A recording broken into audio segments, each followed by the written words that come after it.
There's more independent D&D content being published right now than at any point in the game's 50-year history.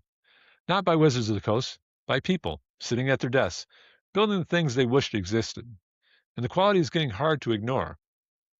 Drive-through RPG, Kickstarter, personal websites with a PayPal button and a dream. The tools to create, publish, and sell tabletop content have never been more accessible.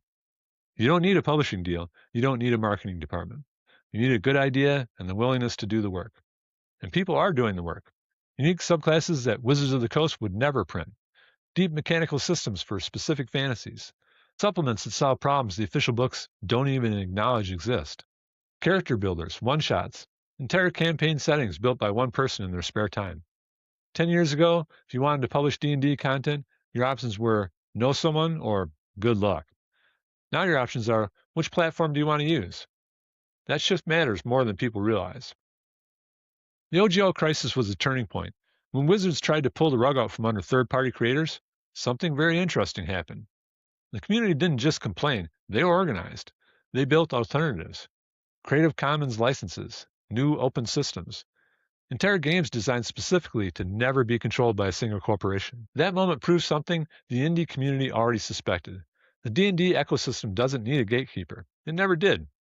The community was already doing the work. The OGL crisis just made everyone pay attention. I'm one of those people. I don't say that to sell you something. I say it because I've lived the process. I wanted an elemental wizard subclass that didn't exist. So I wrote the Terramancer, and then the Aeromancer, Hydromancer, Pyromancer. More coming.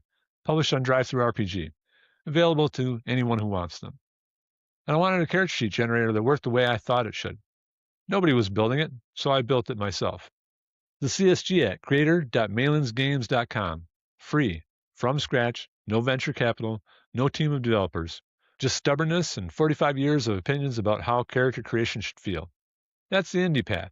You see something missing, instead of waiting for permission, you make it. It's not glamorous. It's a lot of late nights and file formatting and learning things you never planned to learn. But at the end, you own it. Every word, every line of code, every decision. Now, Wizards of the Coast shouldn't be worried because indie creators are competitors. We're not trying to replace the player's handbook. They should be worried because we're proving something uncomfortable. The community can sustain itself without them. Every supplement sold on Drive-through RPG is a player who got exactly what they wanted without Wizards of the Coast involvement. Every character built on a free tool is someone who didn't need D&D Beyond.